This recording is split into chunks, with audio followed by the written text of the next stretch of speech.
Hey, I'm Carly-rae, and this is Book Hour with Christina McDonald. Hi, I'm Christina McDonald, USA Today bestselling author of The Night Olivia Fell, Behind Every Lie, and my newest, Do No Harm, and I'm here with Hey, It's Carly-rae. Get excited because we are going to find out more about Do No Harm, Christina McDonald's latest release. Do No Harm is my third thriller. It's set against the backdrop of the opioid epidemic, and it's about a doctor, Dr. Emma Sweeney, whose son is diagnosed with a rare form of leukemia. Determined to save him, she makes the very risky decision to start selling opioids in order to fund his life-saving treatment. But when somebody ends up dead, a game of cat and mouse ensues, her own husband, the town's lead detective, leading the chase.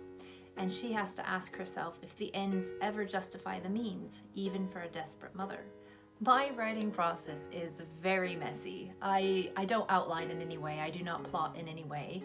I have a basic idea of what I want my story to be like, but then I show up every day and I sit down at my laptop and I go for it, and I get to know my characters as I go. I find out what's going to happen in the plot each day when I arrive. So it's all very messy because I end up going forward a bit and finding out something maybe about my character that I didn't know, 10 pages ago, and so I have to then go back and do lots of edits, and then I'll go forward. So there's kind of a lot of back and forth in my writing, but it's the only way I know how to work. I don't know how to really plot. That's just not the way that my brain works. But even still, it doesn't take me long to write a first draft of a book. It takes me about 3 to 5 months, somewhere in that region, to write a very first draft, but it's always very messy, and I have to go back and then I do edits and I do more edits, and at that point I then send it, when I feel like I've done my very best job, I then send it into my agent, and she has a look at it and she says either yay or nay. Yes, we need more edits, or yeah, let's go on out and send it to a publisher, to the editor. My stories come from anywhere. They can be from just a conversation I have with a friend, or they can be from something I see, maybe an interaction between two people in the park, or more frequently what usually happens for me is it's a news article that I read that has somehow impacted me emotionally, because my books, my stories come from a place of deep emotion. So when I wrote The Night Olivia Fell, my father had passed away the year before that, and so I think throughout that book there was a lot of grief and processing and finding hope after that sort of trauma. With Do No Harm, the book came about because it's very much centered around the opioid epidemic, and that's come about because my brother has suffered from addiction for most of my adult life, so that's a very personal story for me. And then one day I read a story in the news about a podiatrist who'd started his own opioid ring, and it really got me thinking about why people do this. Why do they, amidst the opioid epidemic, why do they start dealing drugs? Why do they, is it money or status or power? Why do they do these things? And I really started thinking about that, and the only thing that I could really reason with, given having watched my brother and his addiction for most of my life, was love, my children. And that was when the first seeds of Do No Harm were really planted for me. I get asked quite a lot, do I have a favorite book that I've written? And the honest answer is whatever book I'm working on at that moment. And I think that's really important for writers, because when you are working on a book, you want to be really enthusiastic about it. In order to put down nearly 100,000 words of a story, you need to be really enthusiastic about that book. So I think it's really important to have that enthusiasm and be really motivated. And so I really genuinely feel like whatever book I'm working on at that moment, that's my favorite one. I mean, there's always characters that I've created in the past that I love and I think about sometimes. They're almost real to me. Well, they're real to me. I've created these people. But the book and the plot and the story is always the one I'm working on now. That's my favorite one. I've always been an absolutely massive bookworm. I'd get my mom to take me to the library every single chance I got. Whether that was every 1 week or every 2 weeks, I'd just take out stacks and stacks of books. My favorites were always like Sweet Valley High and the Betsy Tacy Tibbs series, the Babysitter's Club. But my favorite was probably always Nancy Drew and the Hardy Boys, because mystery and suspense has always been my favorite genre.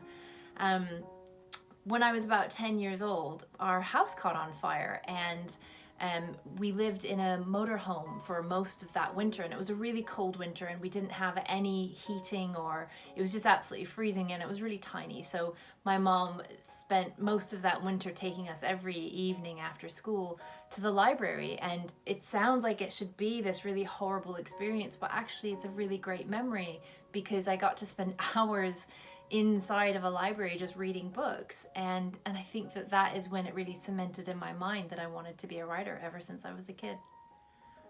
I think I really knew that I wanted to get a book published one year when I was speaking to my brother-in-law about a story idea that I'd had, and he said, "That's a great idea, you should write that down, you should make that into a book, and you should get that published."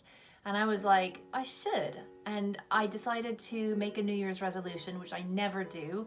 But my New Year's resolution was to write a book that year. So I did. I sat down and I wrote that book, and it took me about a year. And the next year I got an agent. I sent it out on submission to agents, and I got an agent. And that agent sent my book out to publishers. But once it got to that level, it wasn't bought. So that was just extremely devastating, because to get to that level and then to fail, I just felt really, really sad. But I think I knew then that I definitely wanted to get a book published. So then I sat down and I wrote a second book, and my agent didn't really like that book. So we parted ways, and of course that was devastating as well. And I knew that I wanted to make it work. I wanted to write a book that was going to be published. So I sat down and I wrote a third book. And when I'd finished it, I sent it out to 5 agents, just 5 agents, because I wanted to be really specific. And I had I had some offers, and my new agent then took it out to publishers, and my publisher, then I had 2 offers on publishers. And a year after that, The Night Olivia Fell was born. All of my books come from a place of deep emotion in me. So whether it's that I've read an article or something has happened in my life that has made me, it invoked a very deep-seated emotion in me, they all come from a very deep emotional place, and usually a very personal place.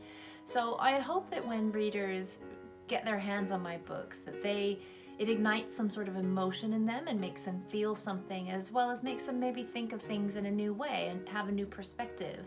But more than anything, I always hope that my readers are just simply entertained, that my book can take them away and give them an escape for a few hours. What I would say to any authors out there who want to get published and who want to chase that dream of getting published is that there is a lot of rejection in this industry, but I think that the only way that you will definitely fail is if you give up. So don't give up, persist, keep going, keep gathering all of your life experiences and putting them down on paper.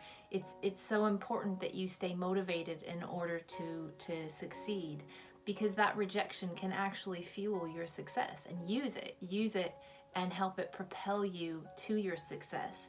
And also I think that it's really important that writers try not to view their writing as the only part of their identity. This is very hard for all writers, including myself, but I think it's very important that we put our value into the things that we create, not the attention that it gets. Our writing is beautiful the way it is, but to make it commercial and to get it published, it has to be a certain way. So take all those rejections and all those life experiences and learn from every mistake, and make iterations to your writing and refine it and make it polished and better, and it will get better, and you will get there if you don't give up. Thank you for watching my book hour on Hey, It's Carly Rae. You can check out my newest novel, Do No Harm, today at donoharmbook.com, or feel free to get in touch with me on social media. I love chatting books. My links are in the description below. Bye-bye.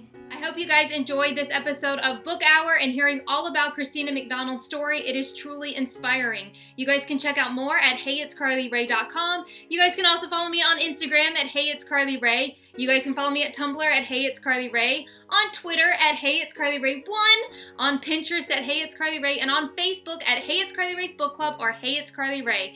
I hope you guys have an awesome day and enjoyed this episode of Book Hour. Stay tuned because I have more authors coming your way. Bye!